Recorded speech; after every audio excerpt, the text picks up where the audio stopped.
Hace poquito salió un libro en Norteamérica que se llama Democracia para Realistas, ¿no? Es un libro muy provocativo y obviamente muy inspirado en todo lo que, yo diría lo que ha impactado, para bien y para mal. Yo creo que mucho más mal que bien, o poco bien y mucho mal, en todo caso, Donald Trump en Norteamérica. Pero estos autores dicen, bueno, ¿qué es ser representativo? Que en realidad es la respuesta a tu pregunta, ¿no? Exacto. Y uno daría la sensación que no tendríamos duda en decir, ser representativo es más o menos tener legitimidad en mayorías, y una legitimidad sustentable a lo largo del tiempo. Sin embargo, estos autores, y pensando en la dinámica de Trump, dicen, ¿y qué pasa si un gobierno responde, devuelve favores en términos de políticas públicas? Es decir, gobierna preferentemente para quien te votó, para el sector que te votó. Entonces esos autores probablemente también sean perfectamente representativos. Ahora es una polémica gigante, porque técnicamente lo que hace es un proceso de radicalización o de parcialidad total a la hora de gobernar.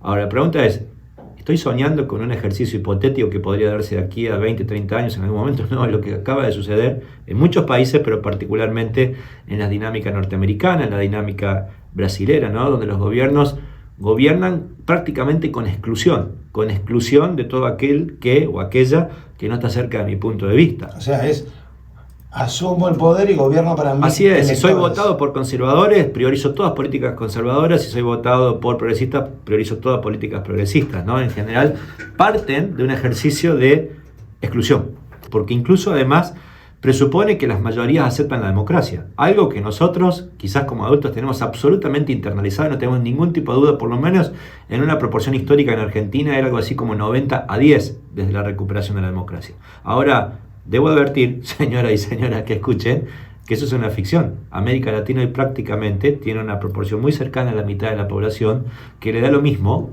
en tanto en cuanto resuelvan sus problemas, que el gobierno sea democrático o no. Hay una serie de literatura muy potente que me da miedo, y hasta voy a ser bien gráfico, me da cosita decirlo, pero hay una serie de literatura que dice, cuidado que los estados que funcionan mejor, no todos son democráticos.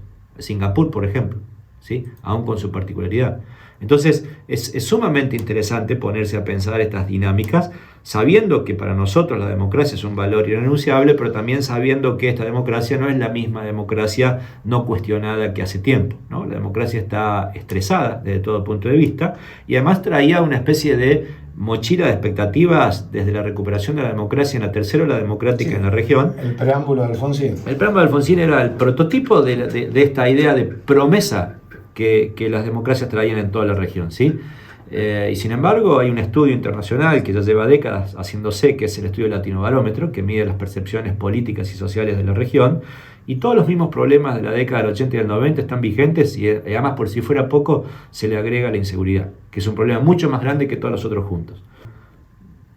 Pensemos en Chile, ¿no? Que era el modelo a seguir. Chile era casi el país que, en términos de calidad institucional, de la relación mercado-estado, de la vinculación con el mundo, era el modelo. Y sin embargo, tras el aumento de la tarifa del metro, la protesta arrancó, y esto quiero ser claro y contundente, no arrancó por grupos de izquierda, la protesta arrancó con niñas adolescentes de 13, 14 y 15 años paradas arriba de los molinetes del subte. ¿Sí? Así arrancó. Y la consigna que llevó literalmente a rearmar ese país era: no son 20 pesos, son 30 años. Es decir, en el fondo había un acuerdo de élites, esto que vos decís de representantes, que pareciera ser que nadie discutía ni sacaba los pies del plato del modelo chileno, pero en las bases ese modelo era totalmente exclusivo, o era un modelo que no generaba condiciones, entre comillas, esperanzadoras hacia adelante. Entonces, me parece muy potente ese modelo porque era incuestionable, adentro y afuera. Y después terminó siendo totalmente cuestionado adentro y afuera.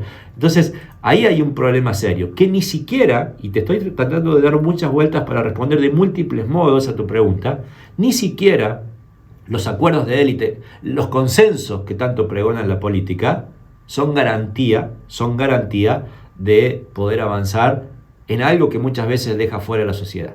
Cuando gana el gobernador Rodolfo Suárez en Mendoza, que toca un artículo de una ley que implicaba la posibilidad de realizar minería a cielo abierto, había un consenso unánime, se aprobó por unanimidad. Muy sencillo, Juntos por el Cambio y el kirchnerismo votaron, más los partidos provinciales votaron por unanimidad el acuerdo. ese gobierno se comió la manifestación más brutal en la historia de Mendoza, en contra de la minería. Entonces, aquí también hubo consensos históricos en Tierra del Fuego. ¿Qué sé yo? La Salmonera, por caso. Las élites estaban muy de acuerdo, pero la sociedad no. Entonces, también está bueno esto, ¿no? De reconocer que es una relación cambiante y ambivalente. Yo incluso, ciudadano, puedo a vos, político, política, darte mucha legitimidad para muchas cosas, pero no me jodas con este tema porque no me gusta. Y, aunque tengas alto nivel de valoración, si te metes con este tema... Chubut, por ejemplo. Chubut. La minería. En su momento Río Negro con la central nuclear. Digo, y está lleno. O las represas en Entre Ríos. Digo, eso cruza cualquier partido político, no importa. Totalmente. Si hay algo bueno en esto, Guille, quizás como síntesis, es que no hay cheques en blanco. Bien. Aunque alguien tenga enormes niveles de aprobación pública. Siempre hubo un debate, pero siempre un debate en términos de si la participación es el fondo de la democracia o no. Y la biblioteca curiosamente está dividida, ¿no?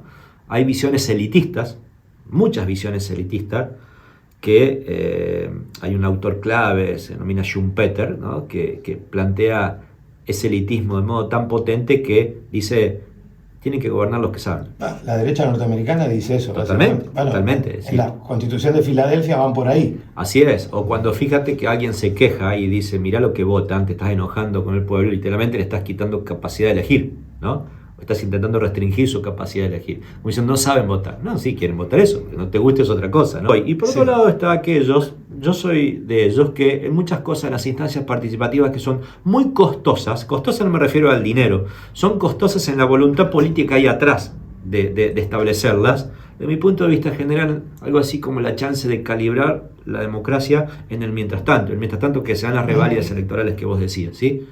Hay un fenómeno, una palabrita muy linda, que se llama tecnología cívica.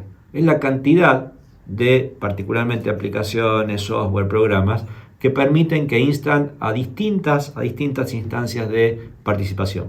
Bueno, la verdad es que muchos de los gobiernos literalmente desconocen las acciones participativas. Yo creo en la participación, creo que calibra, creo que legitima, creo que es costosa. Una de las cosas también que hay que ser realista, no se puede ser participativo en todo, ¿no? Porque en algún momento dejaría un gobierno en el estado de lentitud extrema.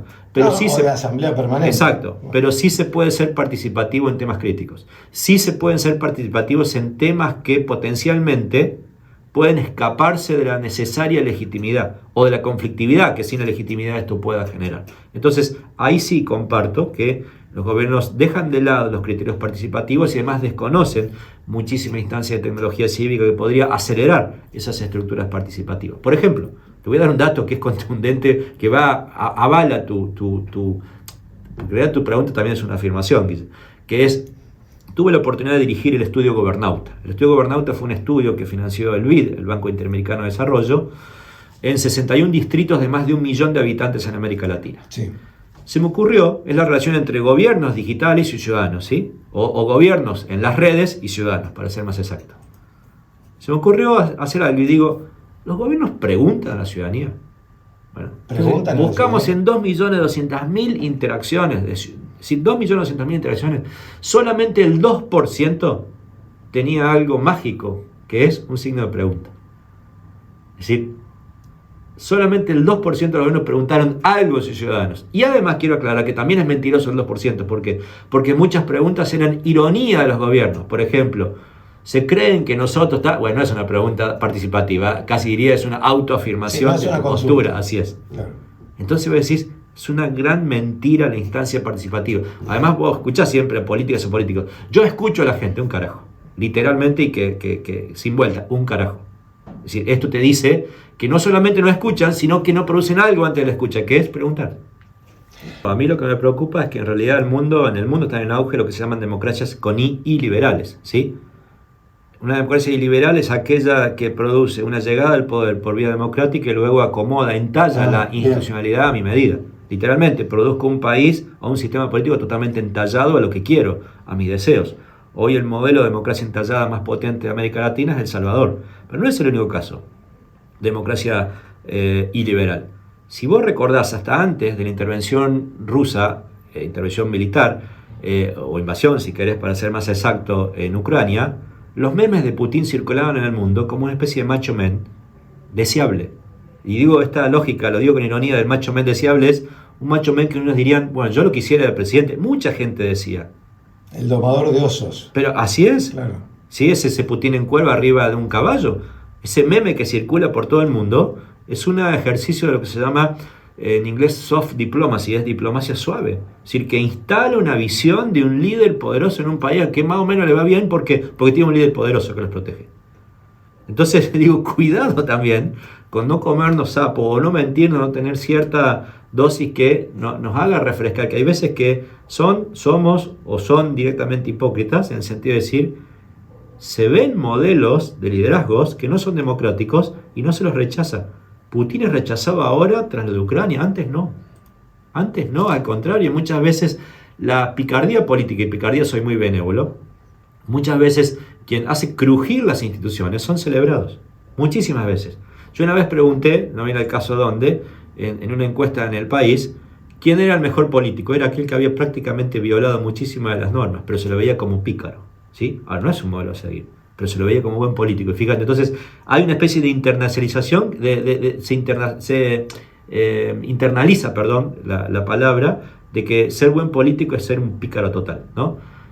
Bueno, yo dudo mucho. Una cosa es ser iluso, lo cual evidentemente sería un drama, pero otra cosa es que el pícaro signifique acomodar o pasarse por alto todo tipo de instituciones. Algo hace muy poquitos días presenté a distintos medios en Argentina la medición de calidad de vida en pueblos y ciudades del país, que toca básicamente todas las provincias, obviamente también aquí Tierra del Fuego. Hay dos resultados que me parecieron impactantes realmente, pero impactantes de verdad. Uno, que la valoración del Estado cayó por tercer año consecutivo en Argentina y que por primera vez, y este es el gran dato, la valoración del mercado es más alta que la del Estado. Esto hace 15 años que no se daba, ¿sí? Realmente es muy, muy potente. A tal punto que en una nota del 1 al 10, como si uno, no sé, calificara un trabajo de un estudiante, la moda estadística, es el valor que más usó, con un 20%, calificó al Estado con 1. O sea, el valor más alto, del 1 al 10, el valor más elegido es el 1. ¿Sí?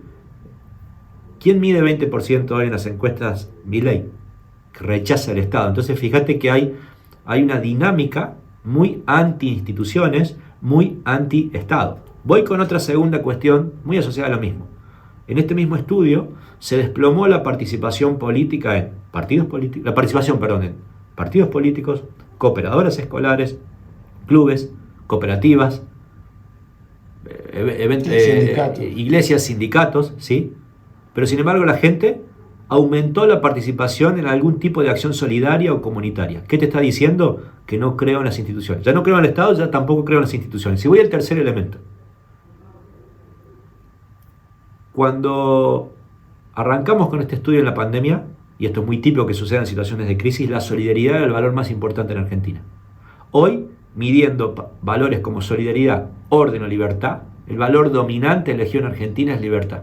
Entonces, ¿qué nos está diciendo esto, Guillermo? Que hay un corrimiento claramente hacia posturas conservadoras, o de derecha si se quiere, más radicales o radicalizadas, o menos, más centristas, no importa, pero sí claramente hay un correlato hacia ese espacio ideológico donde la autoidentificación ideológica en encuestas, que es aquella gente que se define de un lado y otro, rompe con agrupaciones históricas donde estaba más o menos equilibrado, incluso ganamos un poquito más la centroizquierda. Hoy, no solamente que eso no se da, sino que abusivamente, asimétricamente, de modo muy dispar, hay mucho más ubicación o autoubicación o autopercepción ideológica del costado de la centro derecha y la derecha.